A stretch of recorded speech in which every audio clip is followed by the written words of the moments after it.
What can a child hear that an engineer can't? Answer: everything. Michael Jackson was 6 years old when he stopped a rehearsal in a Chicago studio. He wasn't playing any music. He wasn't touching any instruments. He just pointed at a speaker and said, "Listen." And from that moment on, everyone in that room started listening differently.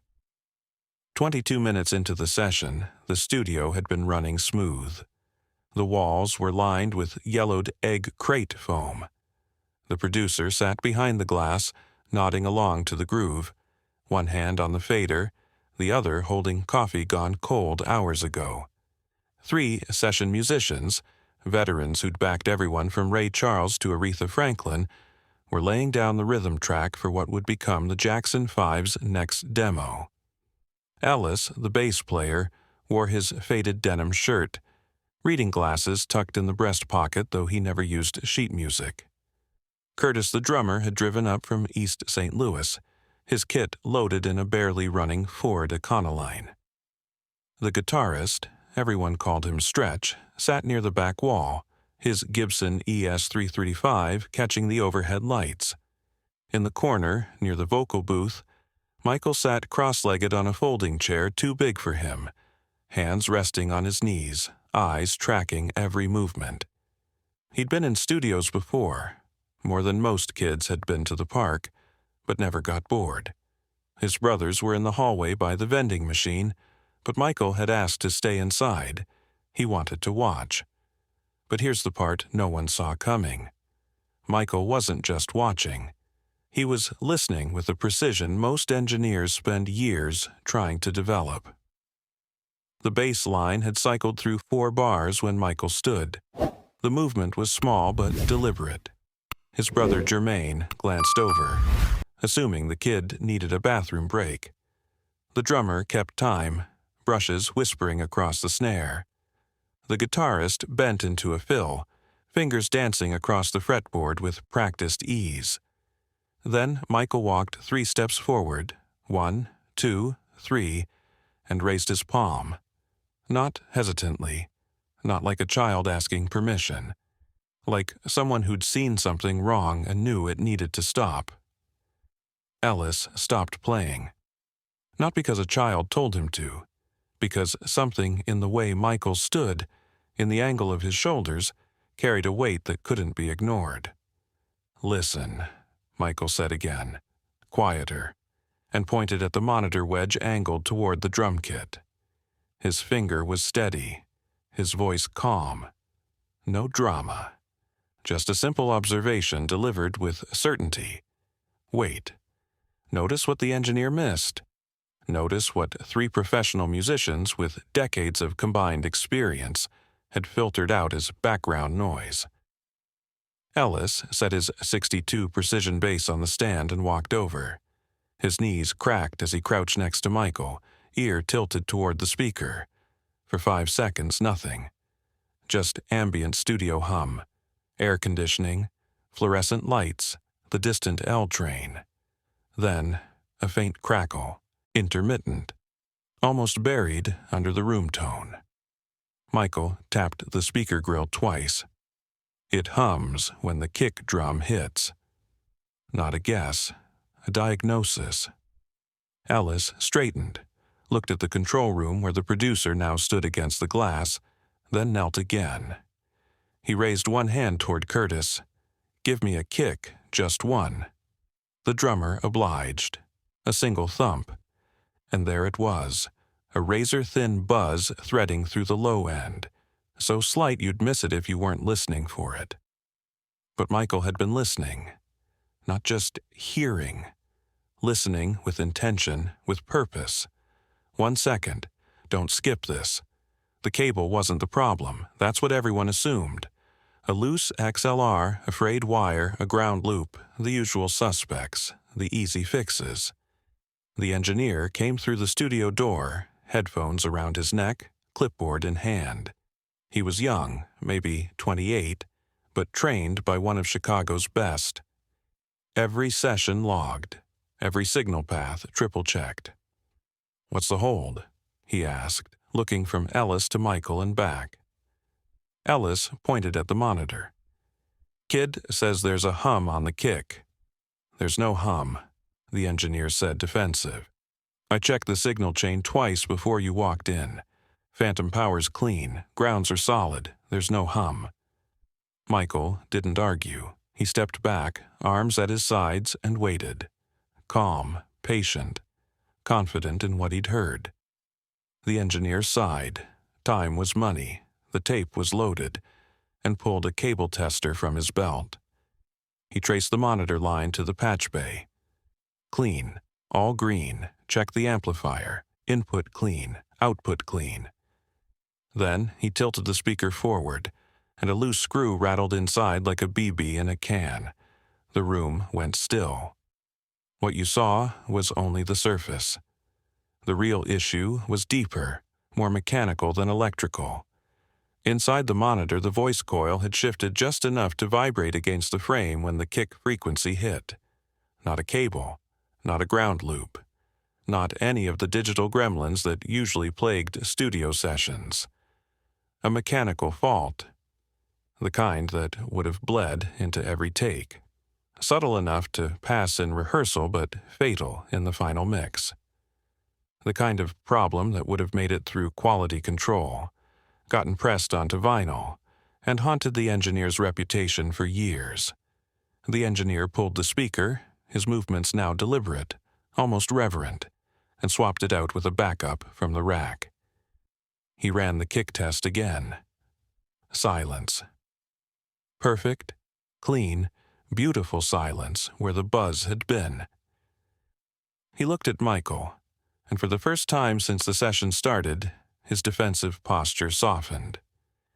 "Good catch," he said quietly, and those two words carried more weight than any compliment Michael had received from an adult professional. Ellis looked at Michael, really looked at him, not as a kid who happened to be in the studio, but as someone who just demonstrated a level of listening that most session players never develop. "How'd you catch that?" Michael shrugged, his 6-year-old shoulders rising and falling in a gesture that suggested he didn't fully understand what he'd done or why it mattered. "It didn't sound right," he said simply, as if that explained everything. And in a way, it did. The studio went quiet, not awkward, a recalibrating quiet. The kind that happens when professionals realize a 6-year-old just saved them 3 hours of troubleshooting and a potentially ruined session. Curtis set his sticks down and shook his head, smiling. Stretch leaned back, whistling softly. The producer picked up his coffee, remembered it was cold, set it back down, eyes locked on Michael through the glass, and then a headset crackled, "Stand," cut off as the producer fumbled the talkback button. The producer's voice came through the talkback, steadier now. "Okay, reset. Let's take it from the top. Michael, you good?" Michael nodded and walked back to his chair. But before he sat, he glanced once more at the drummer, tracking the placement of the overhead mics, then at the guitar amp, noting the angle of the cabinet, then at the newly installed monitor, checking the position. Not nervous checking, not paranoid, cataloging, reading the room the way some kids read books, absorbing information, filing it away for future reference. Look closely. Michael's hand moved twice. Why? Because he was testing his own ears, tapping his fingers against his palm in time with the click track only he could hear in his head, making sure his internal sense of rhythm matched what would come through the speakers, making sure he was ready not just to listen, but to understand what he was listening to. 18 months earlier, in a cramped rehearsal space on the south side of Gary, Indiana, a former corner grocery they rented for $15 a week, Michael's father had stopped a practice cold. The space smelled like old wood and motor oil. A space heater glowed orange in the corner. The brothers were running through "I Want You Back" for the 50th time that week. Tito rushed a chord change, not by much, maybe an eighth note, but enough that the groove stuttered. Joe Jackson noticed. He always noticed. He didn't yell. In rehearsal, when it was about the music, Joe was surgical. He walked to the center, shoes clicking on concrete, held up one finger and said, "Listen. Don't just hear, listen." He made them sit in silence for a full minute. No instruments, no talking. Just the space heater ticking as it heated, the floorboards creaking when Marlon shifted, Marlon's breath hissing through his nose from his cold. "Music lives in the space between the notes," Joe said quietly.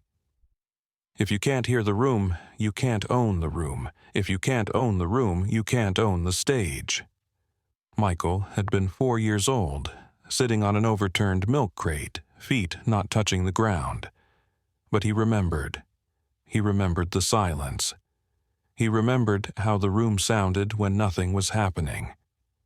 And he remembered the lesson. The best musicians don't just play. They listen. That lesson had shaped the way Michael heard music ever since. The moment you've been waiting for, here it is. The bass line came back in, clean and fat, no interference, no ghost frequencies riding underneath. The drummer locked into the pocket with a precision that hadn't been there in the first takes. The guitar shimmered on top, each note clear and defined.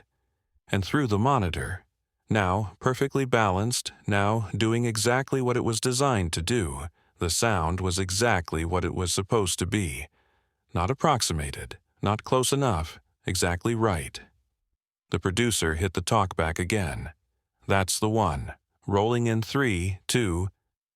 Michael closed his eyes, not to focus, not to block out distractions, to listen, to hear not just the music, but the space between the notes, the breath between the beats, the silence that gave the sound its shape and meaning. By the time the take finished, 34 minutes had passed since the session started. They'd lost 6 minutes to the speaker swap. But what they gained was a recording with no technical ghosts, no hidden flaws waiting to surface in mastering, no compromise between what they intended and what they captured. The engineer labeled the reel, slid it into the archive box with hands that moved with practiced efficiency, and wrote a single line in the session log that would outlast everything else about that day. Monitor fault. Caught by MJ. But what happened next changed how everyone listened. 3 weeks later, the same studio. Different song. Halfway through the first take, Ellis stopped playing and pointed at the overhead mic. "Something's phasing." The engineer checked. Nothing obvious. Ellis insisted. They soloed it, faint comb filter artifact from a loose preamp connection. Ellis had heard it because he'd started listening the way Michael listened. Remember this. Sometimes the youngest voice speaks loudest. 2 years later, recording "I'll Be There," 8-year-old Michael asked the engineer to pan his headphone mix differently. Room reverb left, dry signal right. The engineer had never heard that request from anyone, let alone a child. The take that followed became one of Motown's most emotionally precise vocal performances. Michael wasn't just singing. He was listening to the space around his voice, adjusting in real time. The final beat dropped, and Michael smiled, just once. After the reel was archived and musicians packed up, Ellis pulled Michael aside. "You've got good ears, kid." Michael's face grew serious in the way only a 6-year-old trying to be professional can. "My dad says ears are the first instrument." Ellis nodded. "Your dad's right." Michael tilted his head, listening to the studio's air conditioning, distant traffic, the faint buzz of the hallway's neon sign. "I think everything's an instrument. You just have to know what you're listening for." 20 years in the business, and a first grader had just taught Ellis something new. The studio lights dimmed. The session logs went into a filing cabinet where they'd sit for decades until a historian found them and underlined, "Monitor fault, caught by MJ." In that phrase lived a truth. The best musicians don't just make sound. They listen to silence. They hear what isn't there.